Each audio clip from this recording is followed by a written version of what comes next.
All right, it's time for some underrated and Jebaited.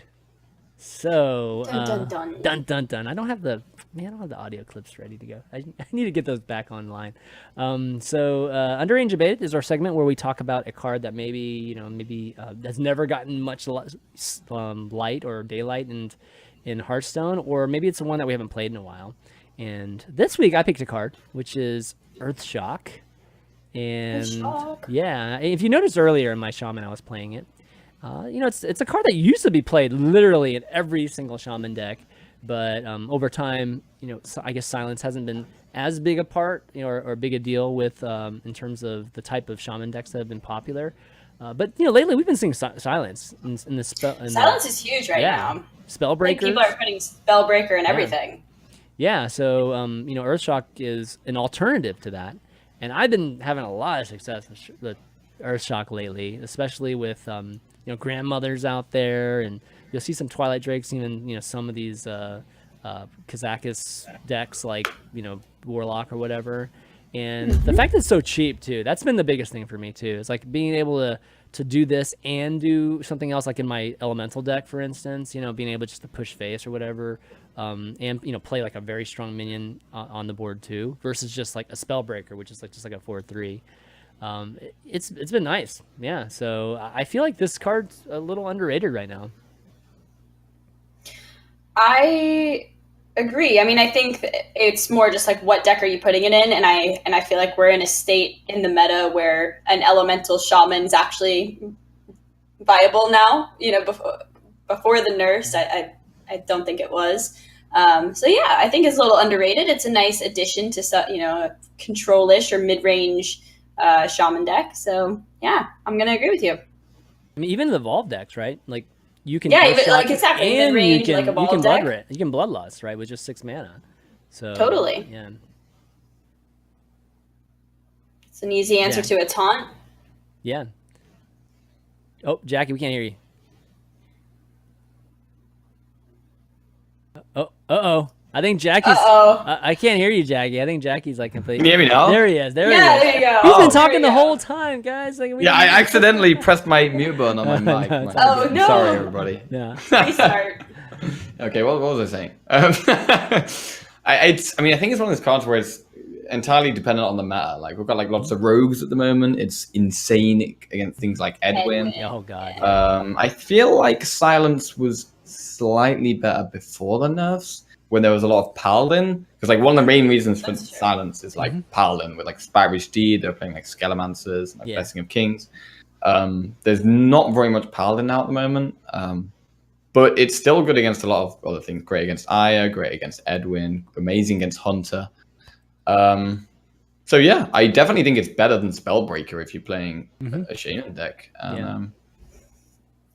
Yeah, so anyways, it's a card that, again, we haven't seen in a while, and there's a lot of these kind of cards that used to be strong that kind of just slip through the cracks and people don't revisit. So I think it's a card worth taking a look at again, whether it's, it might not make the cut, but, in terms of Silence, I feel like it should.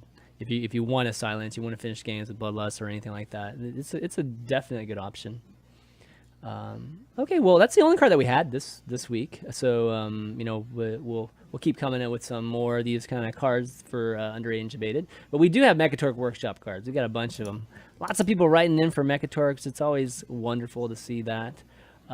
We've got, let's see, we're going to start off with Small Fortune, which is from Shane F. This is the segment, by the way, guys, where we have you guys, and sometimes we put together some cards too, where we kind of come up with our own custom cards, kind of put our own designs on a card, and maybe throw some ideas over to Blizzard if they need any, if they want any from us. They can listen, or they don't have to listen. It's up to them.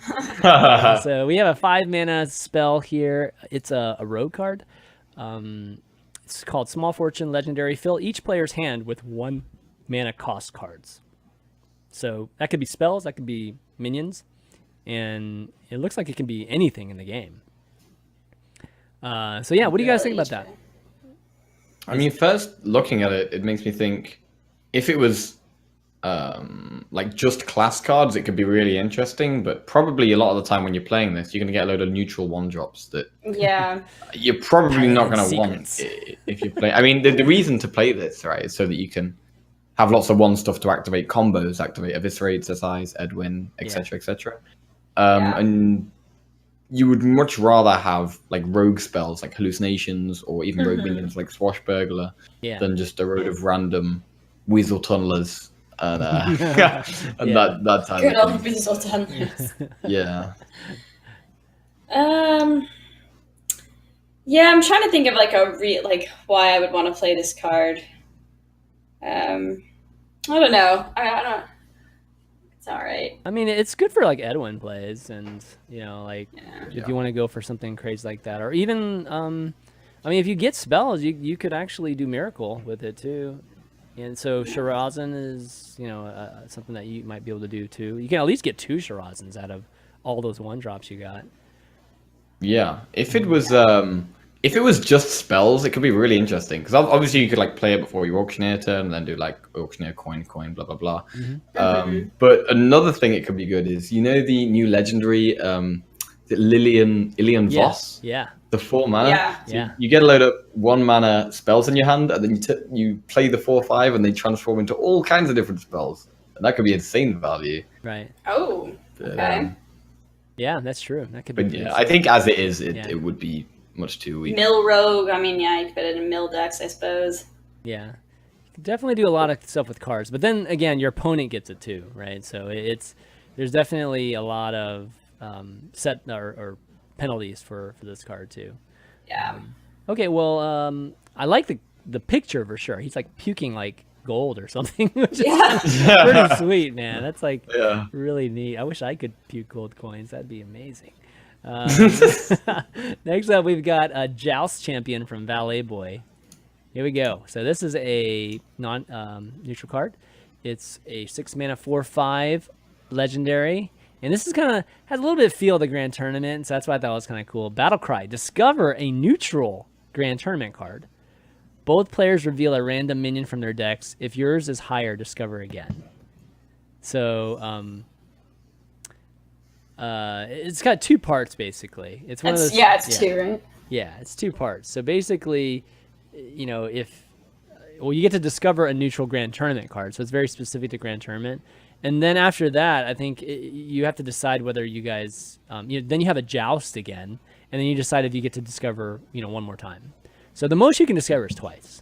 But the fact that you get to Joust, Yeah.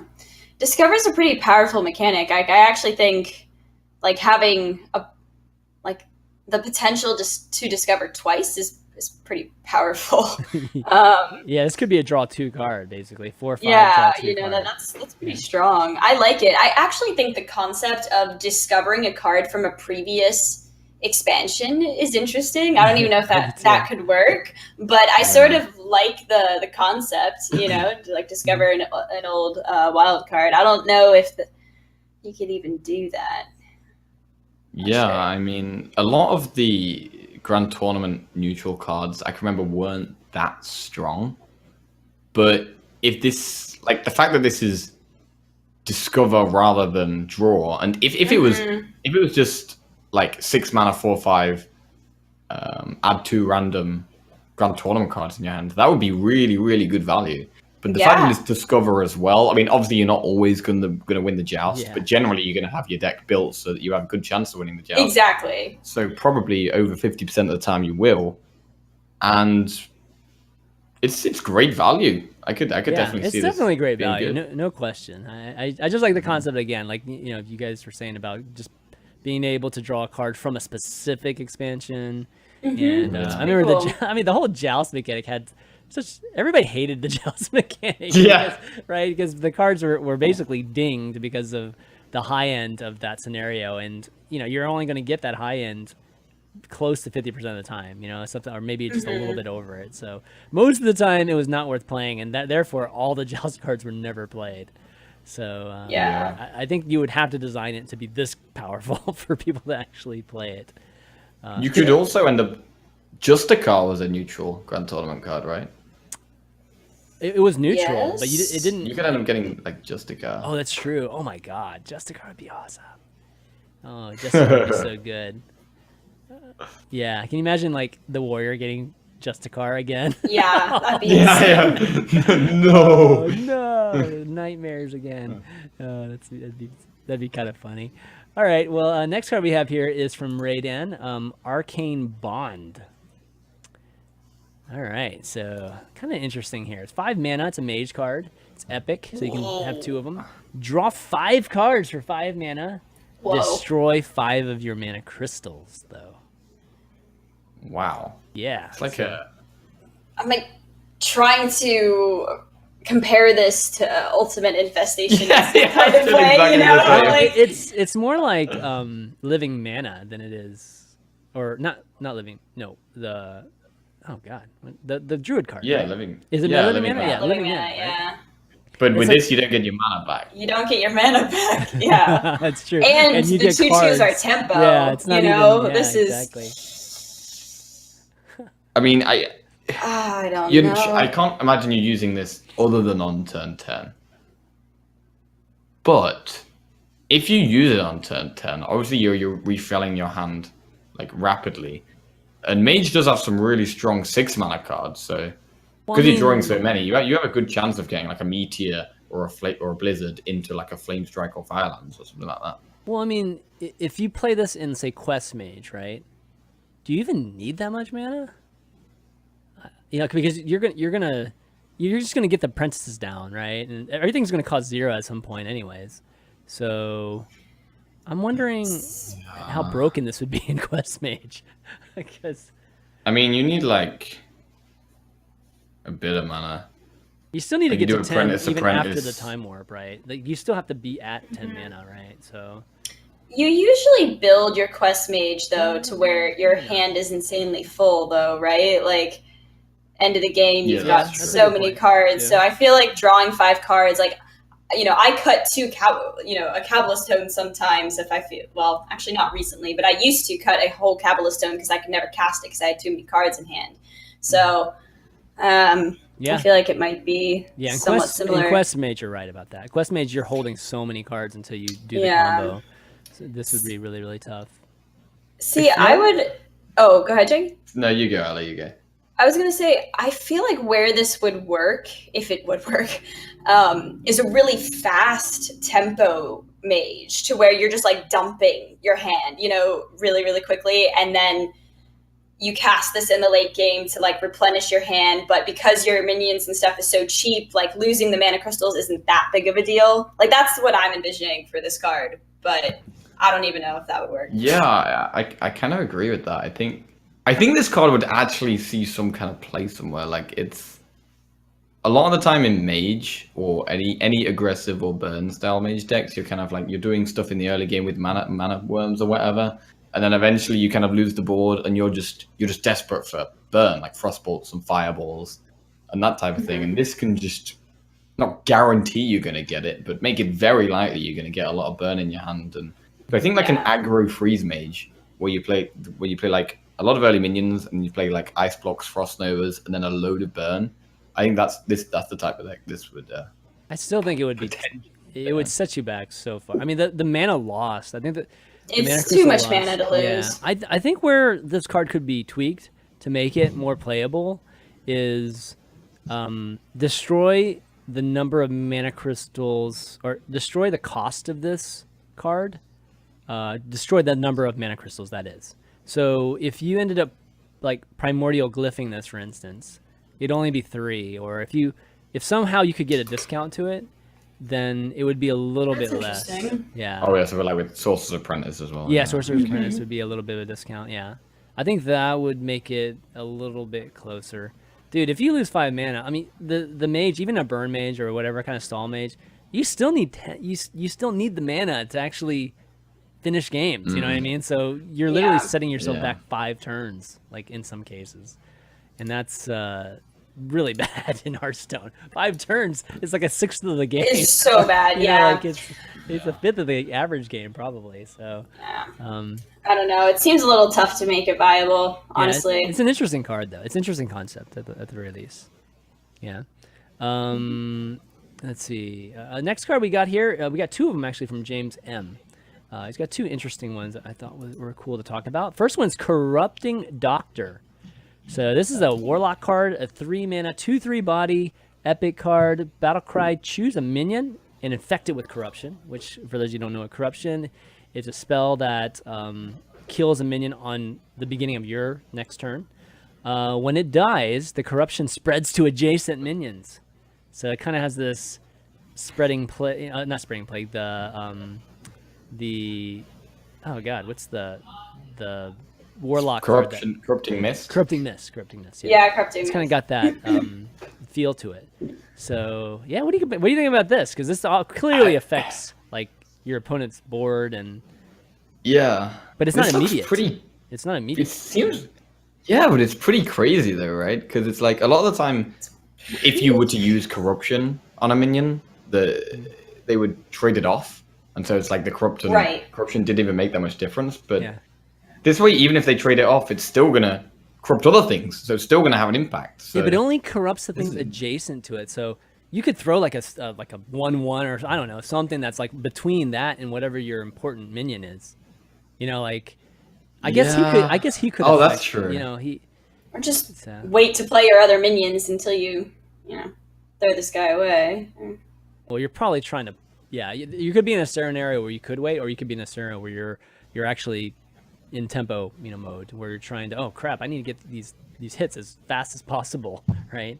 And that's where it's kind of interesting because it doesn't remove it immediately. It's like a 1-turn timer. Yeah. So you could still push tempo as long as you're willing to lose these minions.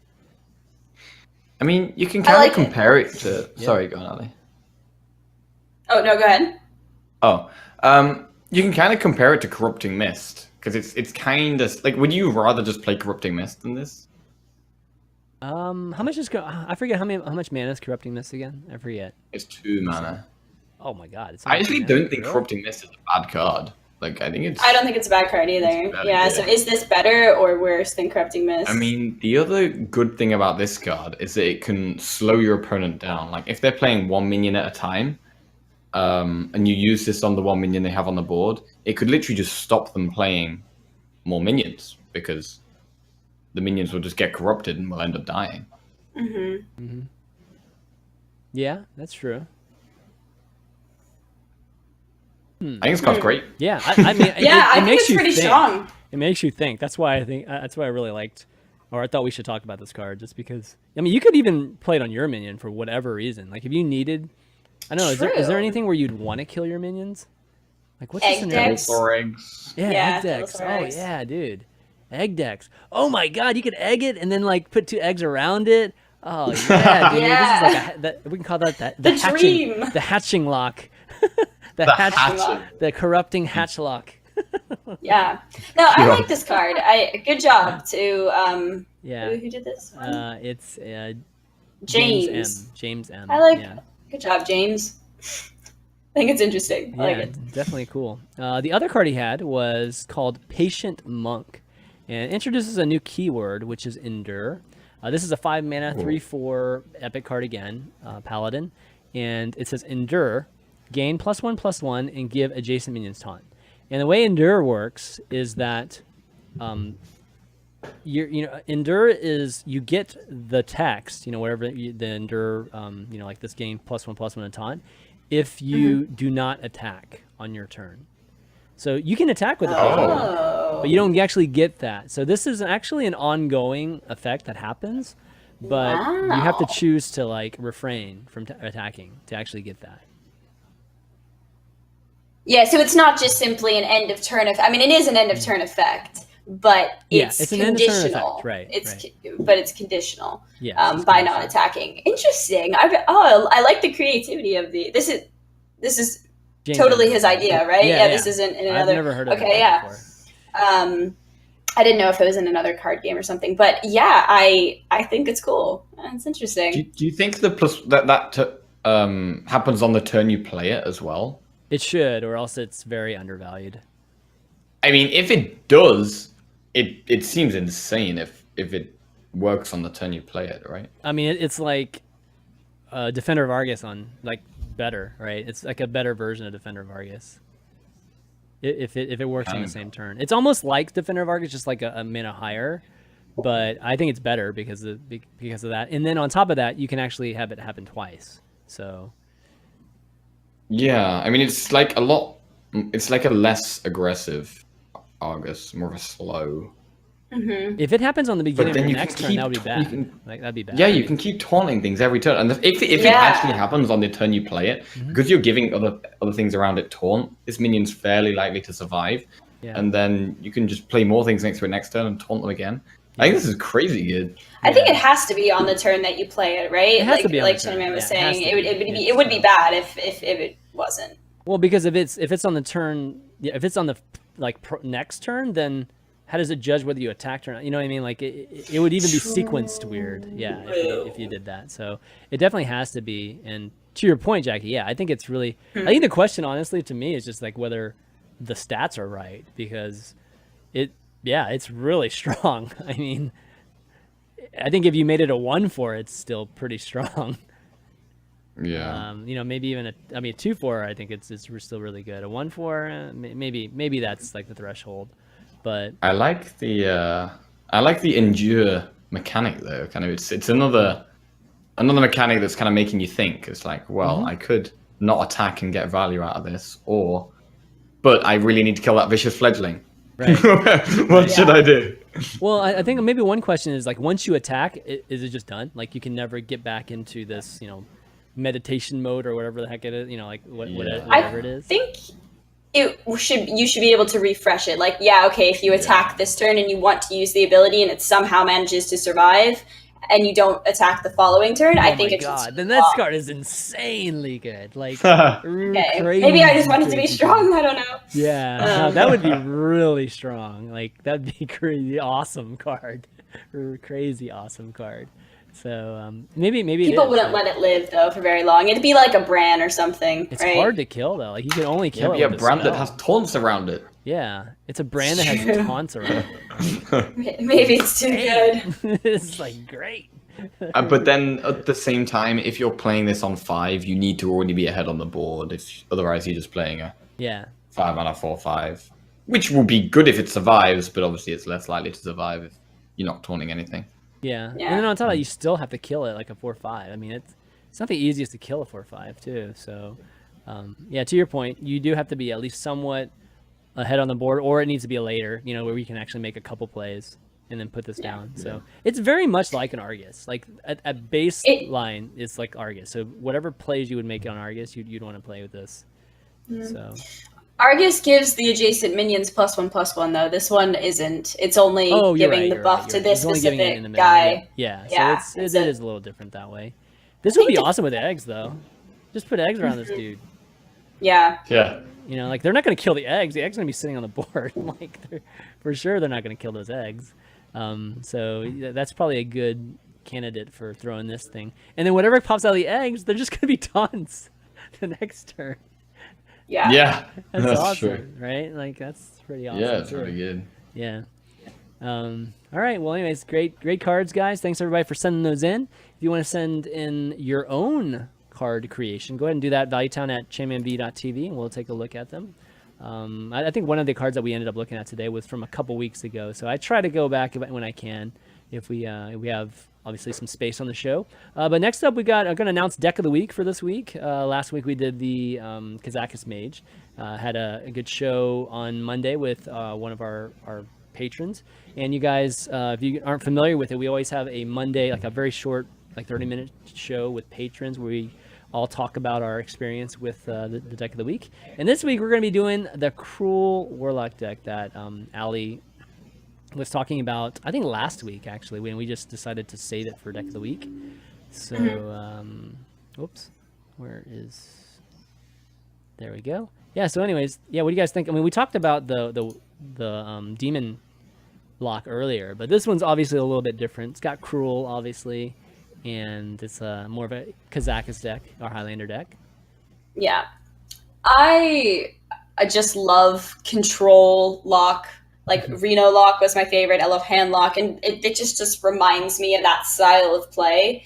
And it's just fun. I've been really enjoying it. I can't say my win percent has been like, it's not broken by any means at all. It's not like meta crushing, but it is really fun, and I think it's been performing all right. So I'm excited for people to try it.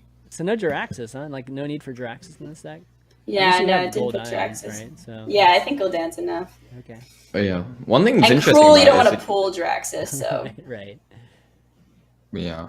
One thing that's interesting about it is that obviously you play like the Lucari Fellhounds and the Doomguard, but it's like obviously they're great to pull from Krul, but how often do you find yourself kind of like just having to play them in the mid game? You just assess the situation. Like sometimes you just have to throw the Doomguard down, to kill a minion that's going to kill you. Like the strategy is to not get the Doomguard till the very end, just like let him stay back there, and then when you pull it with Krul, because when you do pull a 3/8 taunt and a Doomguard with it, it's pretty powerful. But yeah, I mean, obviously there's going to be certain situations where you need to just lay down the taunt, even if you're discarding cards. So. Okay. Very cool.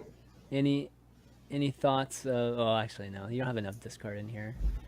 Okay. Yeah. Cool. Yeah, anyways, we'll be posting that up on the Patreon page. So patreon.com/ValueTown, and you can take a look at it. You don't have to be a patron either. You can just play it. Let us know what your win percentage is, and just kind of be part of the deck of the week, which is something fun that we've been doing for a while now. Another thing that we've been doing too is the host challenge. And last week, the host challenge was to play the royal family, which was you had to have a king, a queen, a prince, and a princess on the board at once. And pretty difficult. Yeah, pretty difficult.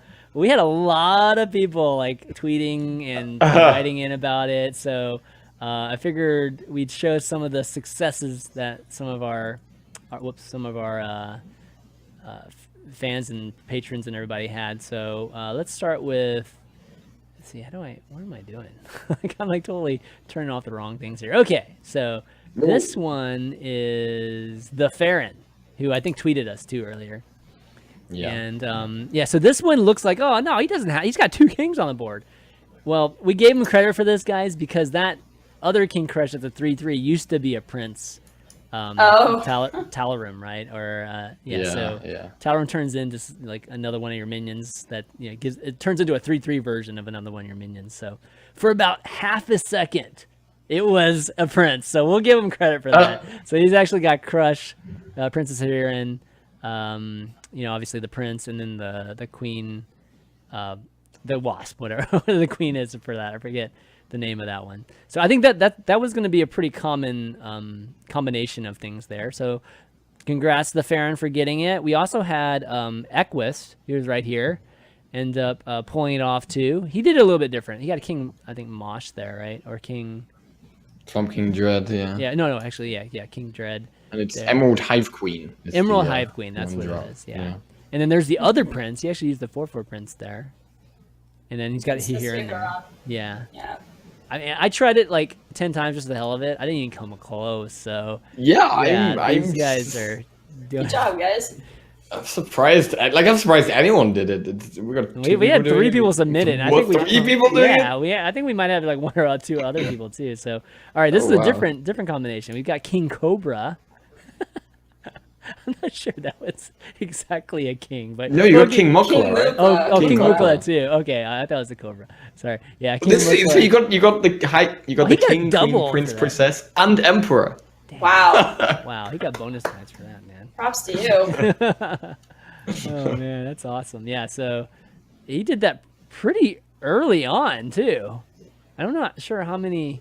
Well, I don't know. The priest has a lot of. Actually, it's not even a king. I kept calling it King Cobra. It's Emperor Cobra, right?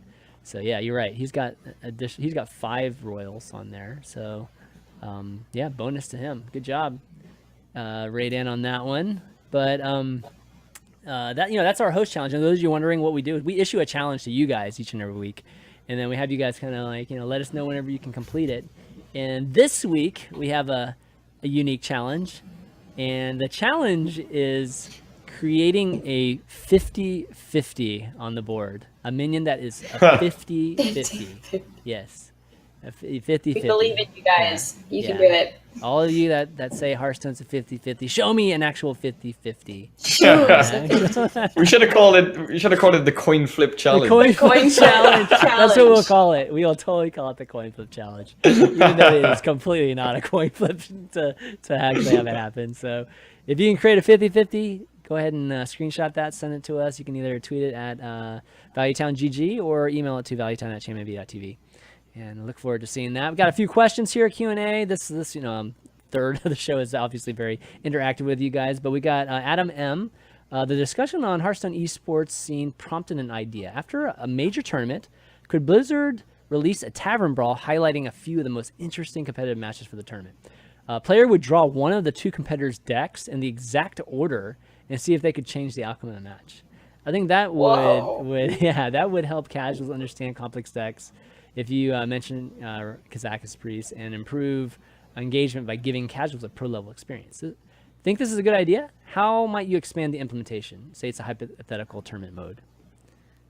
I love the concept for sure. I love the concept. I'm trying to think about it in practice. I mean, I think a lot of people would probably really love to do it if they got to play with cards that they don't have. If they got that opportunity to play with Kazakus, they don't have the desk for it and everything. I think it would be awesome. I don't think they need to draw the cards in exactly the same order, but I like the fact that I would love the fact that you could role play just a very notable competitive match. Just say it's the HCC finals, like have the Tavern Brawl the next day, Tavern Brawl just be reenactment of the HCT final. Like can you be the champion of HCT or whatever, something like that. And just have them kind of battle that way.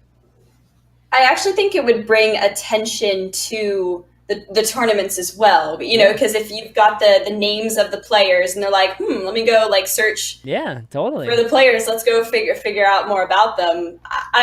I do actually like the concept. I think it's interesting. I'll have to think about it a little bit more, but I think it would have to be drawing in the same. I feel like it would have to be drawing in the same order though, because it's like. So?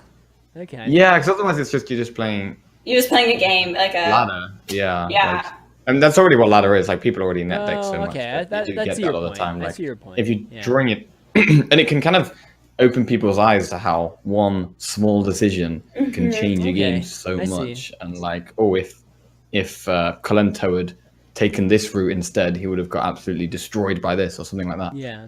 And I could see that, but it's just not. Really good I don't think it's very replayable though. Like you do it like maybe once or twice and then that's it.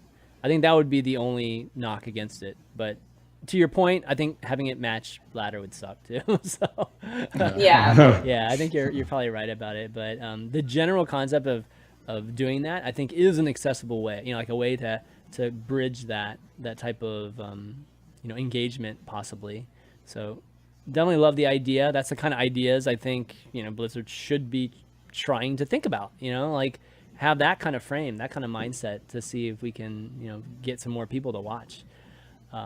Next question we have, Ahmed N, just our friend as always. I've enjoyed Trinity series, which by the way started like the last I think week and a half. It's been 2 weeks of it, I believe. What guys do you think of having 3 audio channels and the viewer himself choose what to listen to? I mean, that would be awesome, but I don't know. Interface. I mean, you have to have like 3 streams, right, for that to actually happen. So it would be pretty. I think you complex. could do it. I mean, sure.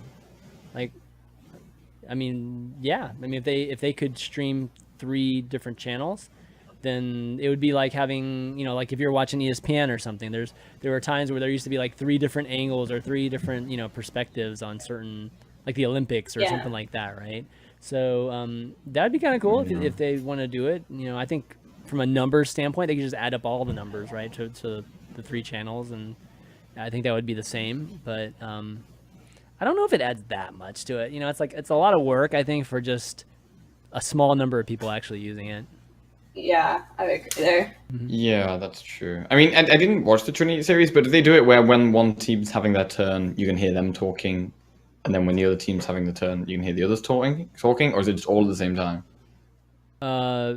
Well, they, obviously the casters talk, and then whenever they want to go into comms, they can, like, just go into like one team talking kind of thing.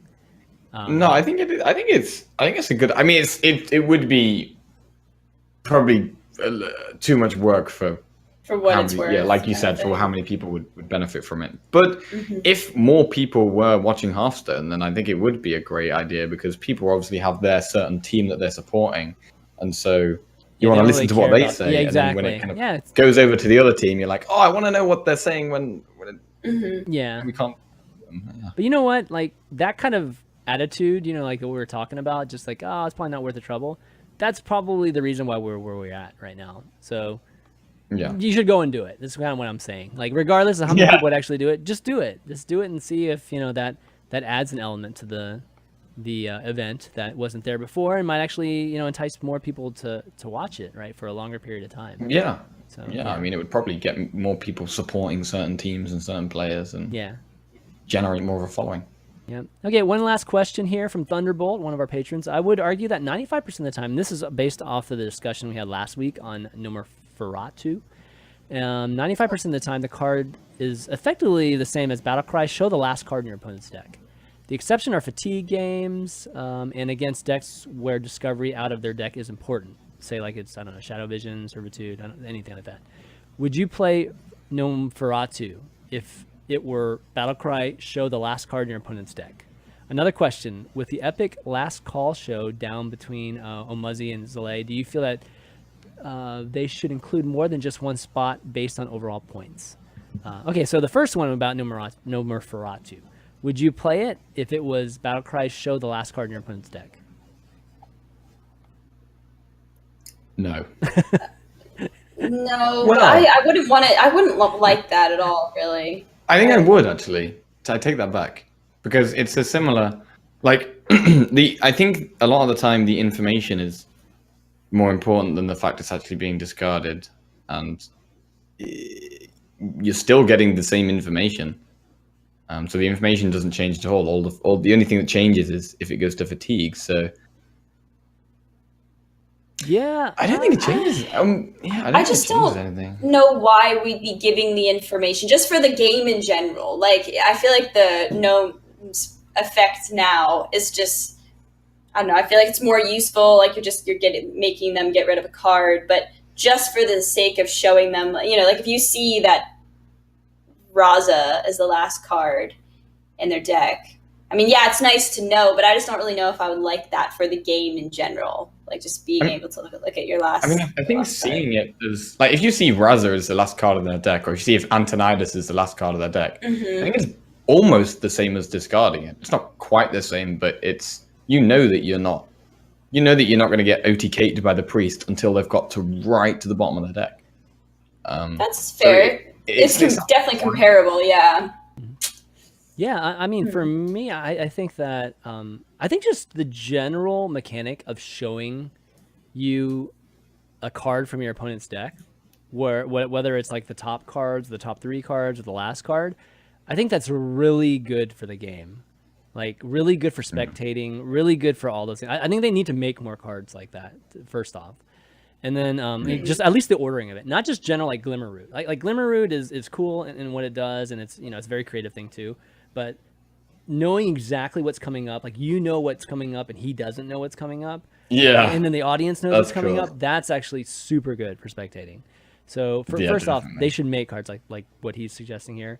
When it comes to the last card in the deck, I mean, would I play this? I wouldn't play this card in the current meta, but is it still a decent value? Yeah, it's still decent. I mean, it's still a 2/3 that gives you additional value, so it's still really, really nice that way. But I mean, I wouldn't say it's not as good as the implementation that we talked about last week, which was we're trying to pull out cards that just are auto wins. That's like that's the main reason why I would have played. I'd be playing Nosferatu right now. Is that if I pull Raza, if I pull like maybe 2 or 3 cards are in all of the meta. If I pull those cards, I just win the game. So it's worth actually getting a couple tries at that. Maybe even 3 tries if you have a dirty right, or whatever, right? Like 4 tries if you have that too. But if there's no cards like that in the meta, then this card, I mean, it's nice. It's a good arena card, but it's not even a good arena card because you don't even know what the hell's in his deck, right? So yeah, I think that it's just straight good value, and I don't know if it would be as effective. But it's good. I mean, it's not bad card regardless, right? Like even with that battle cry, I think it would be still a solid card. Yeah. Yeah. So I think it is. Yeah, like you said, I think it's very meta dependent. Like combo decks. Yeah. If combo decks are really popular, I think you would definitely be wanting to play this card. But please, if everyone's Blizzard, playing aggro, it's pointless. Yeah, but please, Blizzard, make more cards where we can see the top like 3 cards on their like of their deck or something like that. Yeah, I think that's a great idea. Awesome. Like even if you can't even see the order, even if you just see, oh, these are the next 3 cards, you're like, oh, okay, so he has a 1 in 3 chance of drawing a flame strike, that type of thing. I don't know why I'm like somewhat hesitant. I can't figure it out because I do agree with you guys, but there's something about I don't know the information. Allie, what if we had like a card that was understated, but you could do that? You know what I mean? Like, okay, it's not a powerful card. Like, it's not like, oh, you get a 3/4/3 mana that actually, looks at the top 3. Like, it'd be like it's a 2/2 or something, or a 2/3 or something like that, and you get to look at so you lose tempo for this information. Okay, it's a different kind of advantage. Yeah. Okay, I'm all right with that. Yeah. I mean, you'd have to make it good enough that it's played, so you have to figure out what that is. But it shouldn't be like, oh, this is a no-brainer, and this like totally ruins the game. Like this is good played every single time, and it also copies. It's like a discover the top 3 of their deck and pick the best one you want. Like it wouldn't be that. That is way too powerful, right? So, but I think just having that element be viable in the game is really good for the game. Like very, very good for the game. I mean, it's kind of how valuable is having information about like how valuable is it to know what your opponent's going to have next, and also what type of deck are you wanting to have this information? Because like if they're going to be understated cards, you're probably not going to play it in aggro decks. I mean, it's probably more important later, right? Like it's not important on curve, it's important at the right moment.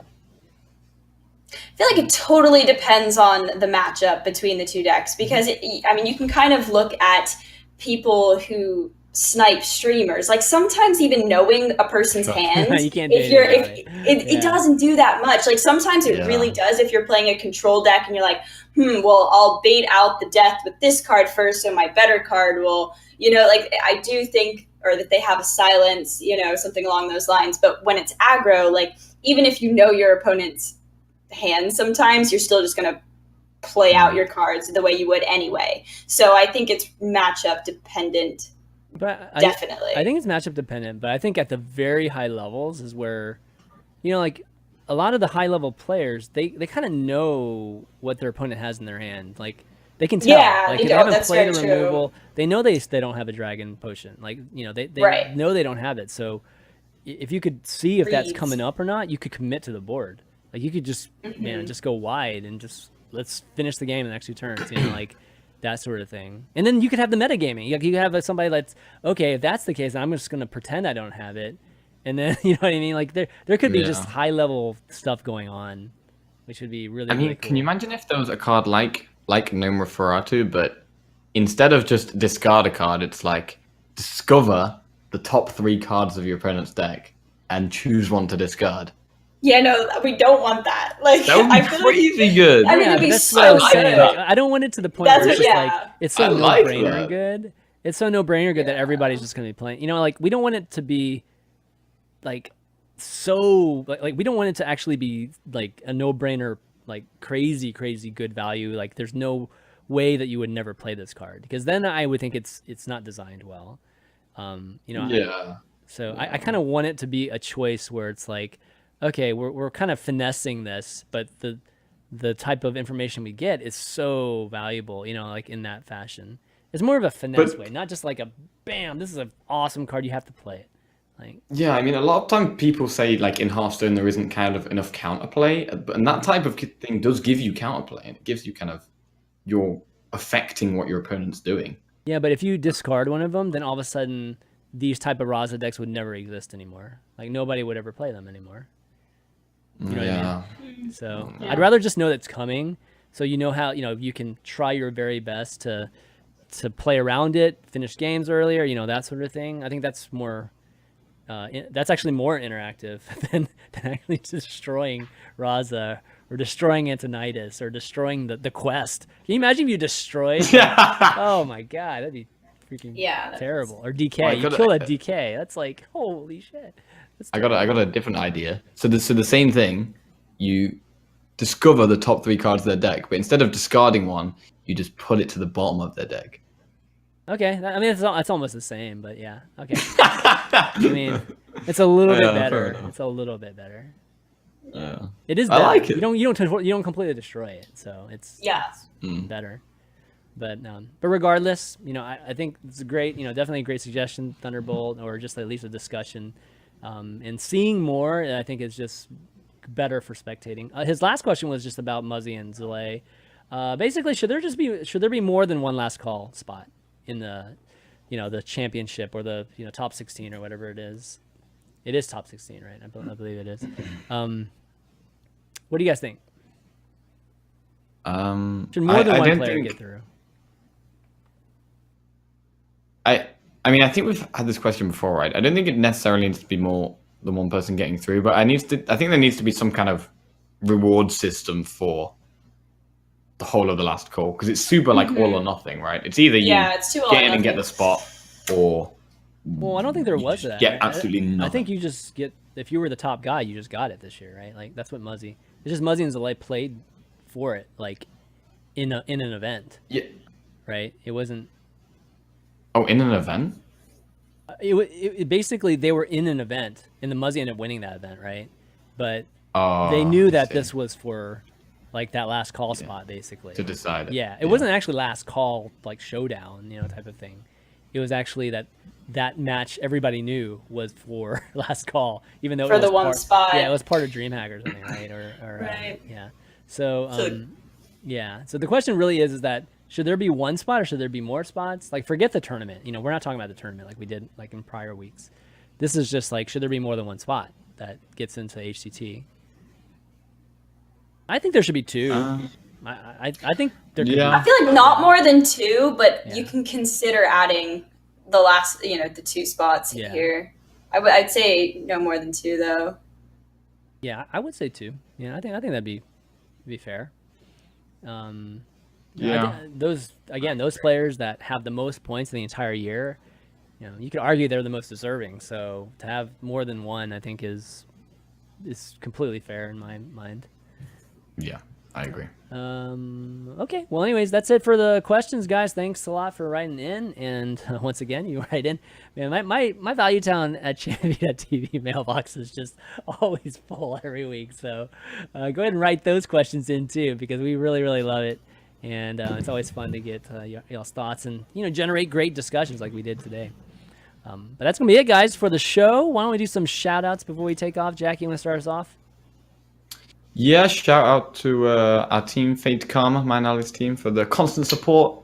Shout out to everyone watching and listening. We appreciate you all, especially our patrons. Love you very much. And check out my Twitter, F2K_Jackie, and this is my Twitch channel. Awesome. Allie? Shout out to everyone that is using the Team Light card back.